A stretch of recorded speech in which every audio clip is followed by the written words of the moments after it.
people like Elton John, just the names that she dropped. I'll just get that name you dropped then. And yeah.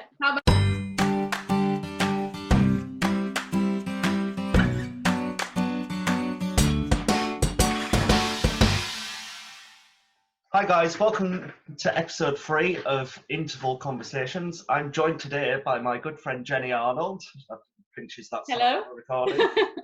So I was at university with Jenny, and she was actually my drama mom.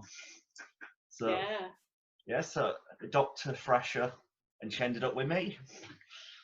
Yeah, you were a good one. You were. Stop. Stop it. Don't stop, don't. Keep throwing all the compliments. Yeah. So Jenny, thank you for joining us today. Jenny actually is a very good set designer, and you work for Brilliant Stages now. Yes. Production Park, Brilliant Stages, based in Wakefield, but supplying sets all around the world. Oh, that's brilliant. So, how did you get your start in set design? Like, where did it all kick off? Where did it all kick off? Probably my second year of university. My first year, what I was set on doing was going to be costume design, and I was all into throwing myself into costume design. Was doing loads of events nights, working with small touring theatre companies that I knew from back home, working at Hull Truck Theatre. And then in my second year, a production was being... Oh, sorry. Just mute that.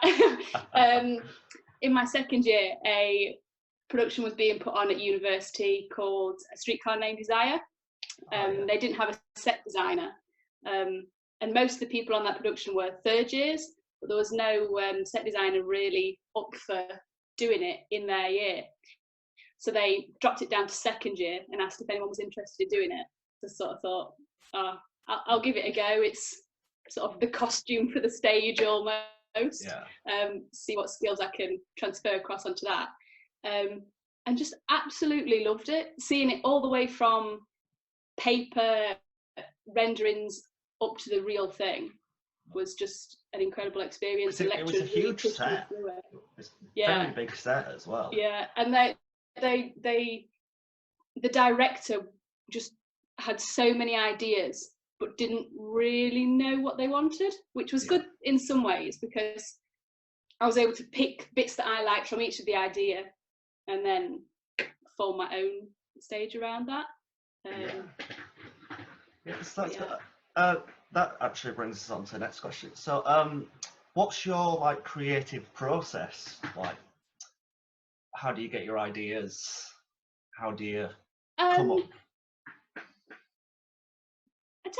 I think it depends on what sort of show I'm doing. If it was a show that was very realistic and they wanted a extravagant stage, then I'd probably create a mood board, go on Pinterest and sort of grab images of sets that were similar or the inside interiors of ballrooms or whatever.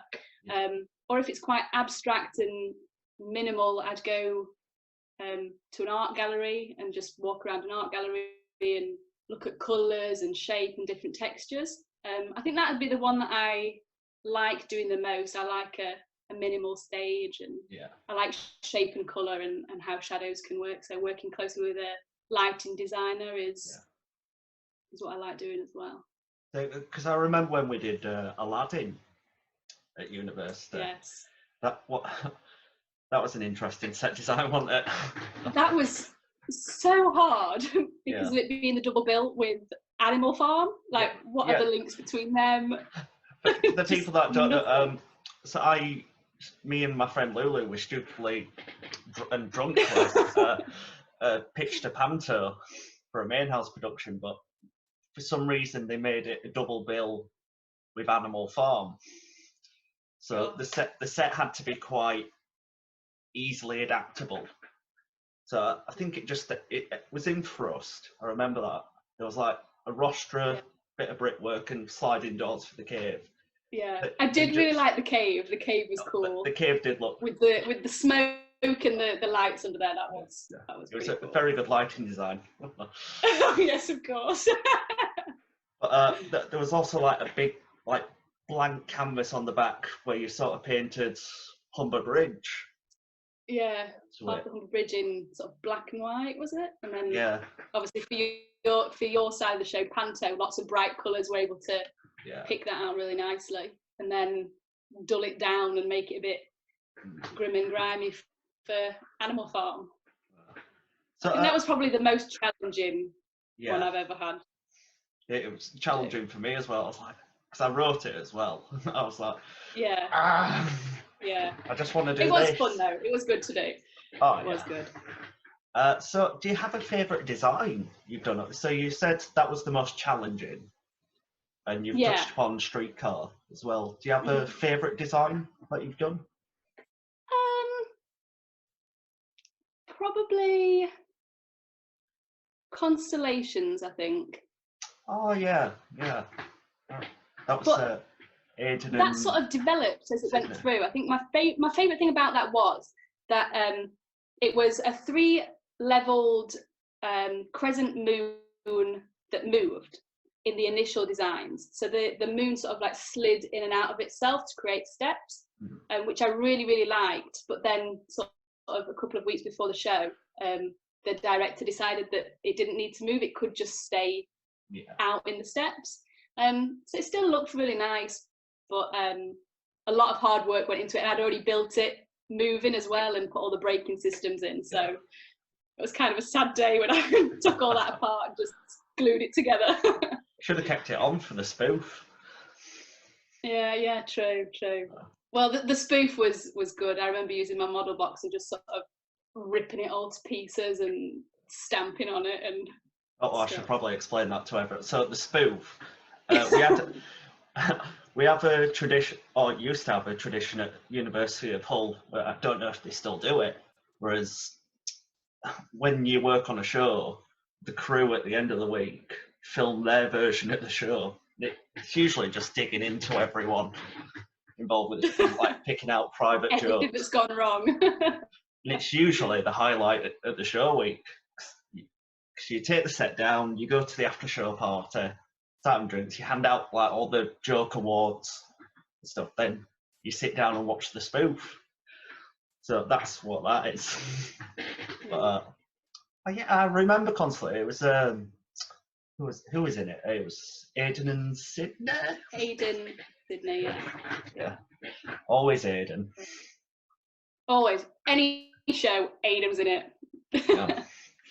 Yeah. So, do you find yourself when you if you go to see a show or anything, do you find yourself looking specifically at what the set's doing and taking inspiration for that? Like, that was a good idea. Yeah, definitely. But I can find inspiration all around. Even sort of if I was just walking through a forest or something like that. I know it sounds really sort of cliche and cheesy, but like just texture of bark and things like that. If you're working on a show and they need a tree, you find trees everywhere and you think that branch is gorgeous, or that branch isn't so nice, or I don't like that that's such a right angle on that branch. So yeah, that's good. So do you have a highlight? Actually no. Can you tell us about what you've done after university? So what did you do straight after? Straight after university, I was the cliche drama student working on the frozen aisle of Tesco, and that's where my future was going. I went straight working to a bar. It was great though. I loved the people there, helping people find their ice creams and their ice cubes in the summer when you're on a freezing aisle is brilliant. But I did have the drive to go and design sets. So alongside doing that, I was helping students that have just graduated. A couple of students that were in the year above me had contacted me as well, just for initial designs. They'd got somebody to build it, but they just wanted some ideas and designs, making some concepts. So did that, built myself a bit of a portfolio, and then sent that out to slightly bigger touring companies that were touring sort of all over the north or all over the south, and was contacted by Jane Godber at the John Godber Theatre Company, which had been a massive inspiration to me whilst doing my GCSEs, A levels. I loved the John Godber's work. I thought it was fantastic, and he does, Godber. And he does, his stages were always minimal and able to do so much with so little because of him touring. It just needed to almost pack down into a car or a small van. He's always sort of been the pioneer for tourism, because it's like, he describes them as like transit van shows. If it doesn't fit in, it's not needed. And basically the company were looking for his wife Jane Godber was doing a show Wuthering Heights at the East Riding Theatre in Beverley. So she asked if I wanted to go down and help and sort of be an assistant to her. It was a costume designer and the set designer. I went down and helped with her and just sort of really tried to worm my way in with them and just learn from them. And their daughter was a writer, or is a writer, and she's sort of contacted me to do designs for her in the past, which I've loved doing, because she again is all about the small cast, working really intimately in small venues where they can invite people up and close to it. So they often want sort of, what they've done is you like pull out signs that you sort of get at conventions and things. It's like a poster, but like the roller banners. Yes, a roller banner. That is the word. That's the technical word.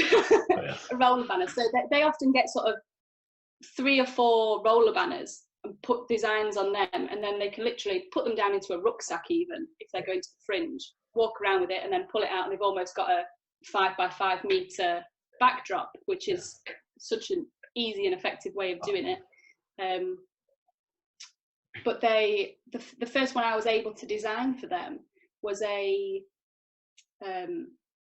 touring show that went to libraries, that was about halls. There was one. It was 3 short plays, all in one. There was 3 ladies in the cast, and each one of those had a story of Hull to tell. So there was Hornsey, Pottery. I can't remember what the other 2 were, and I know. Really enjoyed working on that, because it was, I felt a little bit of pressure, because I felt like I was working with such a role model. I didn't want to disappoint him, and everything he was saying I was like, yes, of course I'll do that, yes. That I didn't really allow myself to be creative. I just wanted to please him, so I just did his ideas for him, which some ways that works because you're making the director happy, and in other ways it sort of stunted my creativity on that. But I learned a lot from it, and to tour with that company really put me in good stead for where I am now. And I'm still in contact with them as well. So I'll definitely work with them in the future, because they're very talented, all of them. So hit me up if you're watching. Hire her. So, thank you. So, what do you find the hardest thing about your job is? What the main challenge is? It can be very time consuming. Sometimes we get a client come to us and we only have a week to do their stage for them, and you can spend from 6 o'clock in the morning until 12 o'clock at night with everybody all week, and you're working really hard, you're tired, tempers get a bit frayed, and deadlines are being pushed, and you start snapping at each other. It's not great, but it's the honest truth. You have to learn to be able to just brush it off, or just keep your head down and not let anything affect you. But I think that's probably the only challenge, really. Everything else is good, but you have problems in every work, don't you? So can't complain too much. You've seen me like a few shows. The stress I've been under. Not when we did. Definitely, it is. It's stress that does it to people, isn't it? But So what would you consider to be a personal highlight for you? So you've touched upon like John Godber, Streetcar, all those sort of designs. So is there Personal a highlight. personal highlight for you? I think it's the people that I get to work with, the people that come into the company. So there's one lady, Jackie Pyle, who is an incredible stage designer for music clients. She's worked with people like Elton John, just the names that she dropped. I'll just get that name you dropped then. And yeah. How about this one, Robbie Williams? Just drop that out there. I haven't worked with them, but she has, and she's just incredible. Her artwork is amazing. Her outlook on life and work is just so inspiring. To get to work with people like her is really good. You just want to be a sponge and just soak up everything that they're offering and giving, and you sort of just watch them work and you see how they're doing things, and there's like splatting paint down and different chemicals, and it's just reacting and changing colour, and yeah, it's really, really, really good. That's good. So that sort of leads on to what do you find to be the most rewarding part of it? So you touched upon soaking up, working with these great designers, and just soaking up all the information. Would you consider that to be the most rewarding part, or is there anything else?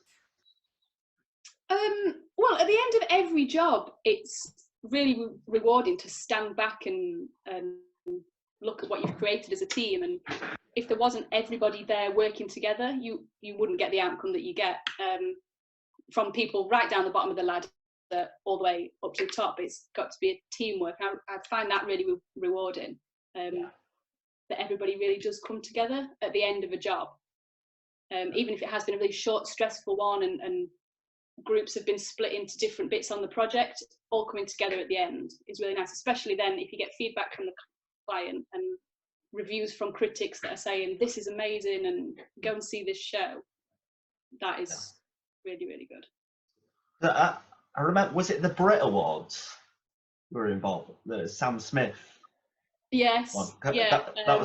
I think that was only like three months into working there. Was doing a set for Sam Smith at the Brit Awards, which seems amazing. And then you're told that we're going to put gold leaf on it, and just working with the different materials that I've worked with in the past 2 years has been amazing, because at university I almost thought it was only wood that you would work with, wood and scaffolding. And then I got here, and the first job I was working on was Paloma Faith's The Architect tour. Now I love Paloma Faith, so just knowing that, I was like, whoa! But there was loads of pyramids that were made out of polystyrene. There was thousands and thousands to be cut, and the hot wire that we were cutting on was really old and slow. But once we'd got them all through and stuck them onto the stage, and then put like a vinyl wrap on, like a rainbow mirrored vinyl wrap on the top of them, and saw like my first stage up and ready to go out to the client and be put onto the lorry, was amazing to see what the company can do with different materials. And polystyrene is one of the biggest things that we use most commonly, which is really bad for the environment. So we're trying to become green and friendly by cutting the amount of polystyrene, or recycling polystyrene, sending it back to the companies who just crush it down and send it back out to us. But like learning to fiberglass, hard coat, make molds and take castings and things like that. There's just so many skills in it, even after university, to learn, and just keep learning is amazing as well. Yeah. So you were saying you're at Brilliant Stages.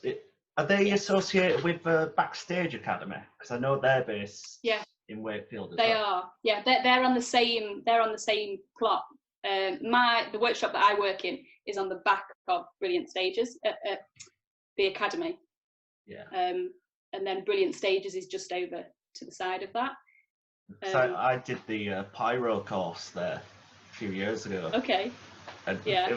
It was when they just moved into one of their brand new warehouses. Yeah. And we're like, oh, we can't mess anything up because it's all brand new. First big pyro we set off, it put like a smoke ring on. I was like, Yeah. Yeah. Yeah. I just remember, cause I think they were doing like Take That or Robbie Williams. They must have had like a giant head or body.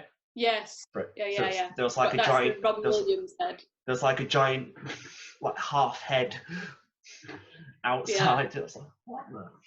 Yeah, sometimes you drive into the car park in the morning and then there's like a bit of the stage that another part of the workshop's making, and you just think, oh, how have they made that? Like, that's amazing. The size of some of the things, like there's last summer we did the Take That tour, which was a huge sphere, which was LED screens that opened up and it became like Pac-Man almost. All right. And the mouth was a stage with different levels in it that Take That then stood on.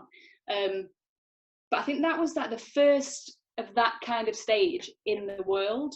So it was really experimental for the company. But we built it in the studio that's on site. And seeing everybody work, I wasn't involved in that particular job, but seeing everybody work together on it and how they were overcoming problems, and some of the problems they were facing were huge. And I just thought, well, that's going to be the end to this job. They're going to have to say, Take That, you can't go out on tour. But they managed to do it, and Take That were over the moon with it. And it was just incredible to see a stage like that be built in front of your eyes. Every day you go in, you walk past it, and you just see it evolving. Yeah. Well, that's good. So, as you were just saying, there was a point where they were thinking, can we actually do this? Have there been any other like stories, like horror stories where the set's not gone right, or you at a point where, like, oh?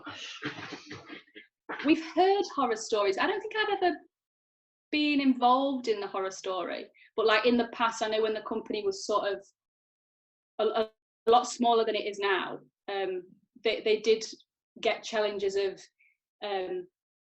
stages being built in a workshop and then taking half of it out to the venue, and pieces go missing, and someone doesn't know where it is, they lose track of it, and you just think, oh my god, how have you lost that whilst traveling and things? So I would imagine that's quite a big horror story for the project manager when bits of stage don't turn up. Yeah.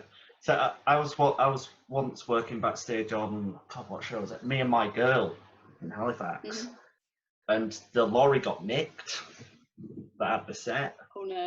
So they had to give us the other set, which was just a bit too big stage. They have the big house at the back, and it's meant to spin round, so inside and out. But it was literally just big enough to clear its revolve while the cloth was down. It was like, oh, yeah, way too big a set for that stage. But yes, I've just got one last question, really. Okay. What advice do you have for people wanting to get involved with set design? Set design, just keep being creative, even if you've not got a job. Keep at home either making like the small model boxes or drawing, sketching ideas. Get yourself a portfolio together and then send it out to small companies around the area, or I know people that want to get into TV and that side of the production and films. There's a group on Facebook which I think is skill sets, TV and film skill sets, and they often do like crash course talks and conferences where you basically all get together in a room, and then they bring people in from the industry You can go and sort of exchange your email addresses and contact details. And then if they've got any assistant jobs coming up, they can hand it out just for a day, or sometimes it might be a week shoot that they would get you for.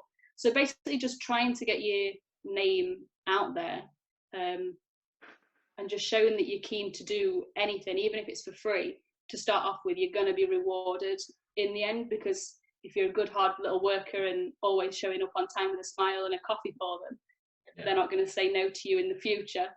So it's just being sort of friendly and kind and willing to work for nothing at 3 o'clock in the morning. It will pay off in the end. Oh, that's brilliant. Well, thank you for that. So that's been Jenny Arnold. So thank you so much for joining. Right. Catch you next episode. Stop recording.